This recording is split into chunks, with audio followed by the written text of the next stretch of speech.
Bienvenidos a esta segunda parte. Hasta ahora nos hemos topado con dos tipos de superficies, planos y esferas. En esta segunda y tercera parte vamos a ampliar nuestro inventario para incluir una variedad de cilindros y superficies cuadráticas. En esta parte, en particular, nos ocuparemos de los cilindros.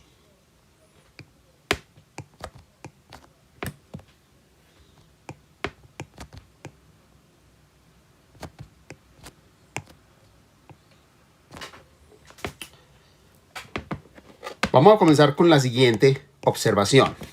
Vamos a considerar el gráfico de la siguiente ecuación.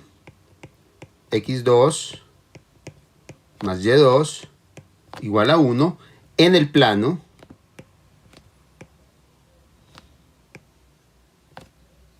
XY. Nosotros sabemos a qué corresponde esto.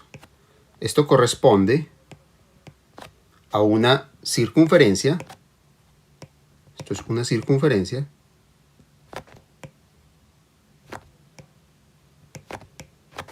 unitaria.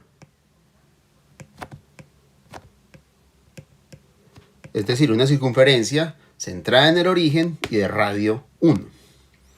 Por supuesto, nosotros podríamos preguntarnos qué conjunto define la misma ecuación, pero si la consideramos no en el plano XY, sino en el espacio tridimensional. Es decir, vamos a preguntarnos por el gráfico de exactamente la misma ecuación en el espacio.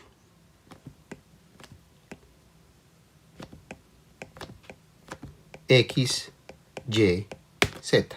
Es decir, la pregunta es, ¿a qué corresponde esto? ¿Okay? La respuesta es un cilindro unitario, algo que luce así.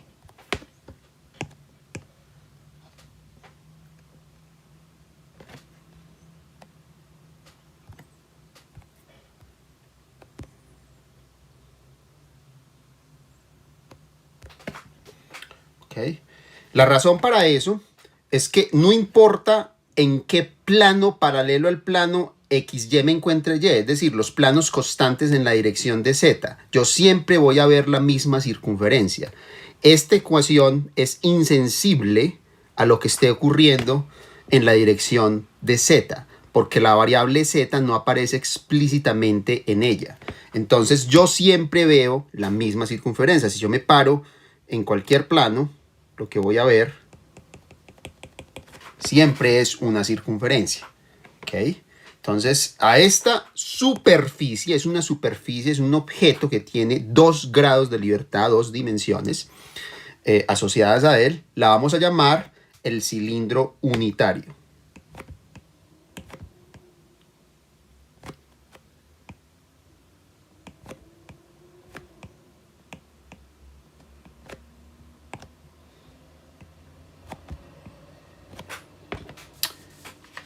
Ok.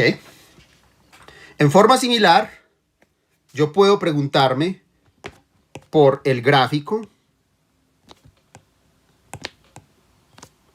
de la siguiente ecuación. X a la 2 más Z a la 2 igual a 1, una vez más en el espacio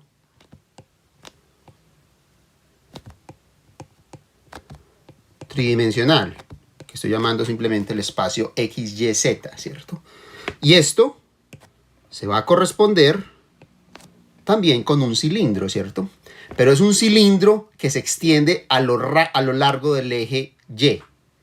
¿Ok? Entonces esto es un cilindro unitario o un cilindro de radio 1, cilindro de radio 1 a lo largo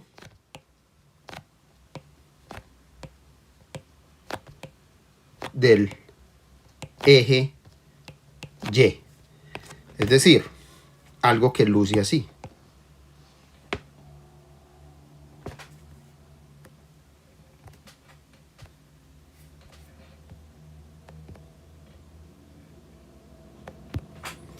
Y finalmente, podríamos preguntarnos por el gráfico de una ecuación similar.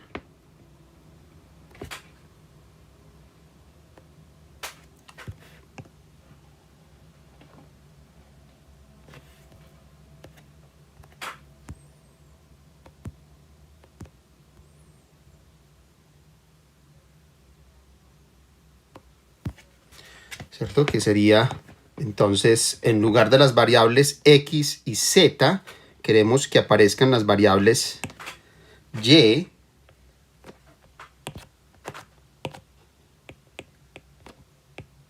z. Nos preguntamos por cuál es el gráfico, cómo luce esta superficie en el espacio tridimensional, y de nuevo va a ser un cilindro de radio 1, pero que se extiende a lo largo de la variable que no aparece en esta ecuación definitoria.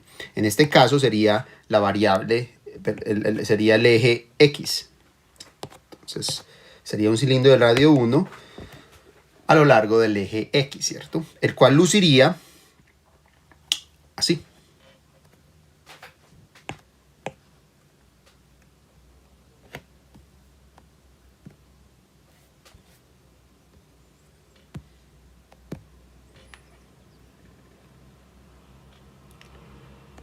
¿Ok? Ahora, observemos el patrón general de estas tres superficies, ¿cierto? Resulta que, en general, para graficar una ecuación en el espacio en el que solamente dos de las tres variables están presentes, como por ejemplo acá solamente están presentes la variable x y la variable y, la variable z está ausente, ¿cierto? Entonces, su gráfica va a estar determinada por el siguiente algoritmo, ¿cierto?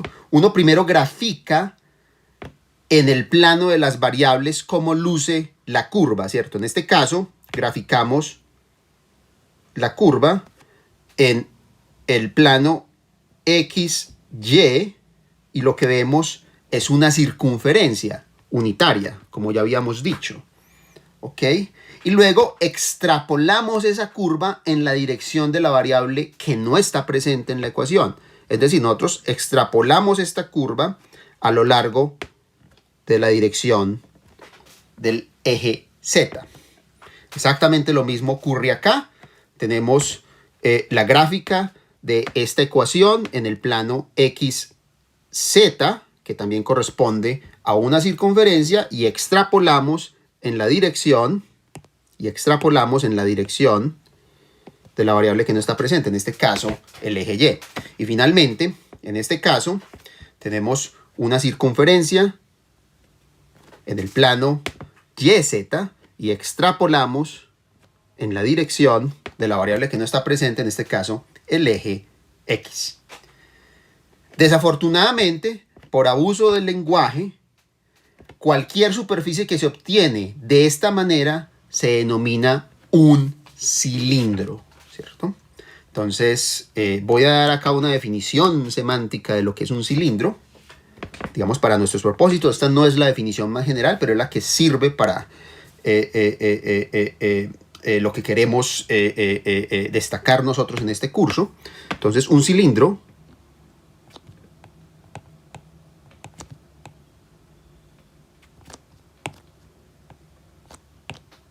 es una superficie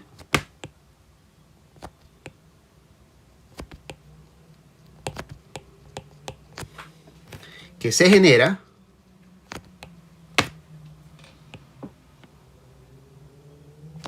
al desplazar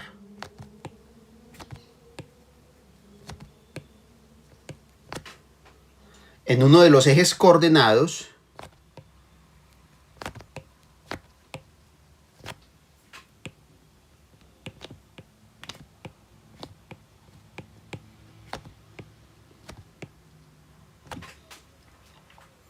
una curva aplanada.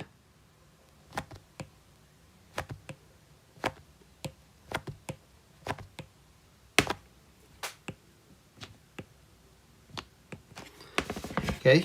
En los casos anteriores, todas las curvas dadas eran circunferencias, pero uno puede tener, por supuesto, ejemplos más generales. Entonces, veamos algunos de ellos. Ejemplos.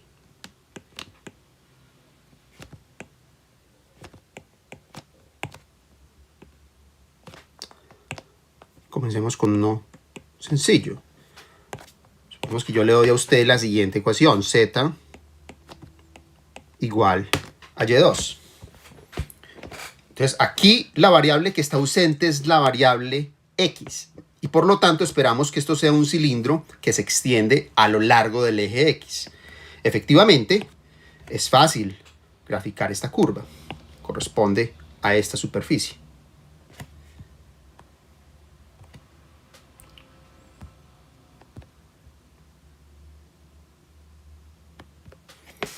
Okay.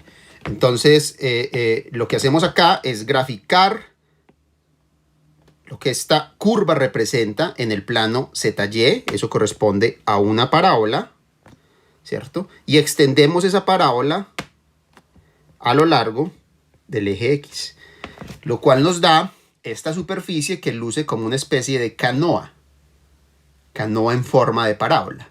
Si ustedes quieren, pueden pensar en esto como una colección infinita de parábolas apiñadas a lo largo del eje X. Muy bien. Un segundo ejemplo es una superficie que debe ser familiar para ustedes. Y es la siguiente. 2x más 3z igual a 6. Esto, de su curso de geometría vectorial, debe reconocerse como un plano, ¿cierto? Pero observen que en esta ecuación está ausente la variable y. Entonces lo que esperamos es que esto corresponda a un cilindro. Y el cilindro tiene la siguiente forma.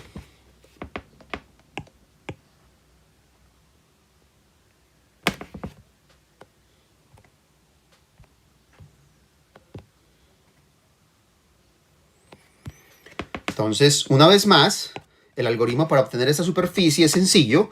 Graficamos esta ecuación en el plano XZ. Eso nos va a dar esta línea recta. ¿Ok? Y extrapolamos esa línea recta a lo largo del eje correspondiente a la variable que está ausente. En este caso, la variable y. Y eso nos da este plano. Entonces, algunos planos pueden considerarse como cilindros. Eso no debe causarles confusión si tienen clara la terminología. Finalmente, consideremos el siguiente ejemplo. La ecuación XY igual a 1. Esto deben reconocerlo ustedes de su curso de cálculo elemental. Esto corresponde a una hipérbola cuyas rectas directrices están determinadas por los ejes coordenados X y Y. Si ustedes grafican esa superficie, va a corresponder a un cilindro también. Y el cilindro tiene esta forma.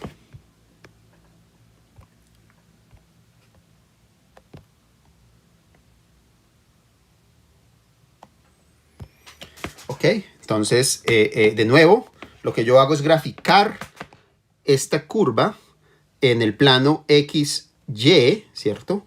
Eso me da lugar a esta hipérbola, ¿cierto? Esto sigue hasta infinito. Aquí dibujé solamente una porción de ella. De nuevo, esto sigue hasta infinito. Tienen asíntotas en los ejes coordenados. Esas son las dos ramas de la hipérbola, ¿cierto? Y eso da lugar a dos hojas, porque hay que extender en la dirección de la variable que no aparece explícitamente en la ecuación. En este caso, la variable z. Entonces obtenemos así algo que podríamos pensar como una familia infinita de hipérbolas apiñadas a lo largo del eje Z.